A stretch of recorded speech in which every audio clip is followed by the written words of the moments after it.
Good afternoon.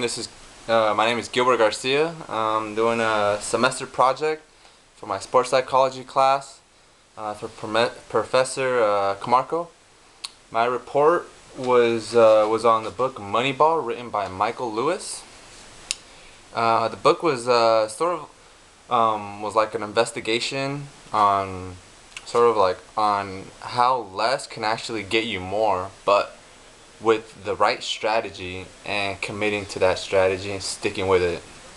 In 2002, Michael Lewis he sets out for answers to his and everyone's question, and that's: how did the poorest team in baseball, the Oakland A's, win so many games? Well, he takes the reader along on sort of an adventure and discovers the best kept secret in baseball, and that's the on-base percentage. The book also gives a brief history about Billy Beane, the general manager of the Oakland A's. The book is a lot different than the movie. The movie was more of just a Hollywood film. Billy Beane, played by Brad Pitt. The movie is more of just the story on him and his assistant, Paul DePodesta, which in the movie I forgot they renamed him. But that's that. It also gives a little history on statistics and the evolution of that strategy, on the way of thinking. It's talks a little about baseball abstracts. It's a book with pretty much just statistics and some guy writing about it, and that's all he does. Is just, he's like a math nerd or something, and that's not the way they thought back then. Back then it was just traditional, coaching, seeing potential in a player, raw talent. But nowadays, obviously, movies out, the book's out. On base is a lot more important than just a potential home run.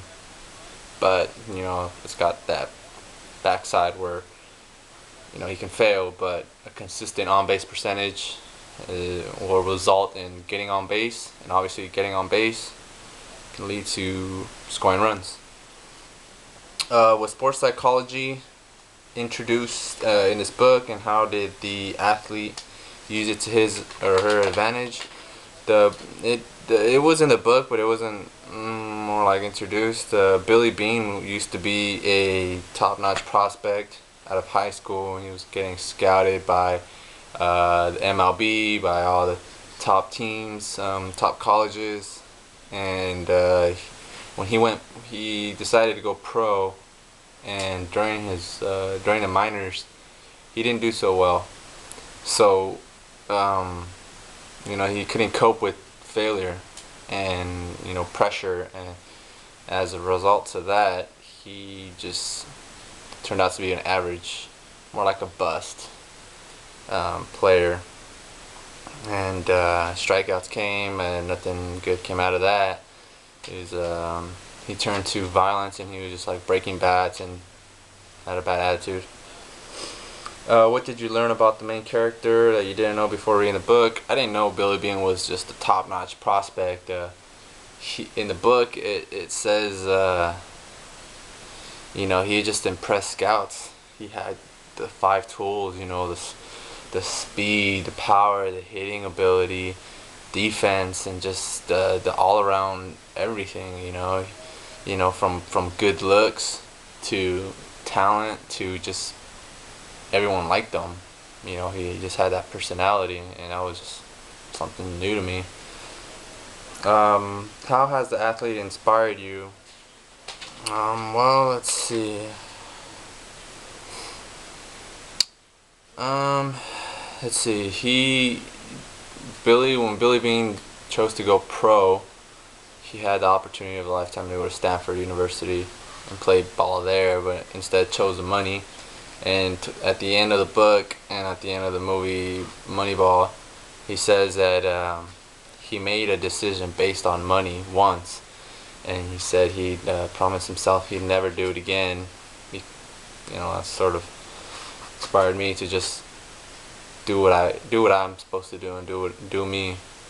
And at after his success in Oakland, the Boston Red Sox offered him, you know, top-notch money, and he would have been the highest paid general manager in baseball to go to the Boston Red Sox, and their budget is just a lot. They have more money than the Oakland A's, but he chose to stay with Oakland because he had something good there.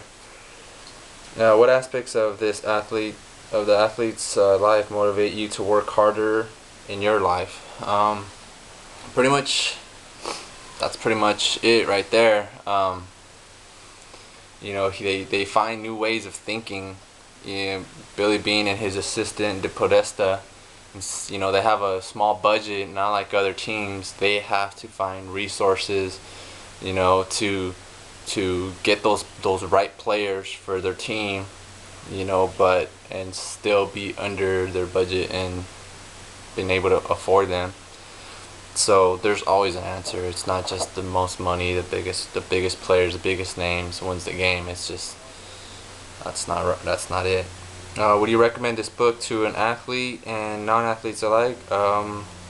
Definitely. It takes an angle, you know, on the way of thinking, you know, winning to sports or just anything in general.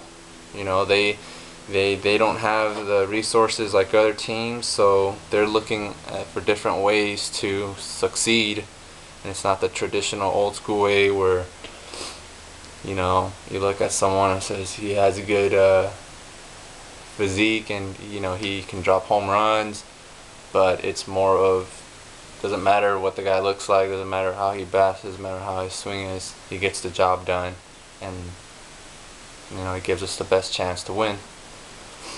How can a coach use this book to help inspire his athletes? Well, that's what the whole book is about. It's just learning your personnel and putting them in the right situations to succeed.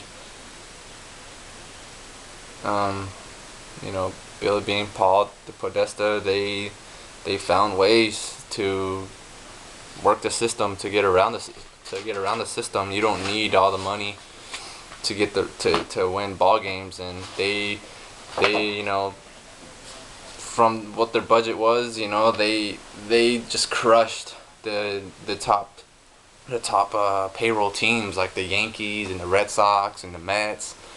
They had this big old payroll, and yet the Oakland A's had maybe the best record in that for that year, for, you know, the best, the second to best throughout the early 2000s. But in the long run, they didn't win this championship, so that's where they got stuck. They figured out that those teams weren't able to win, you know, best of 7 series. It was more of a long-term, you know, throughout the whole season, that their strategy and their theory worked out perfectly. And that's pretty much it. My name is Gilbert Garcia. Thank you very much.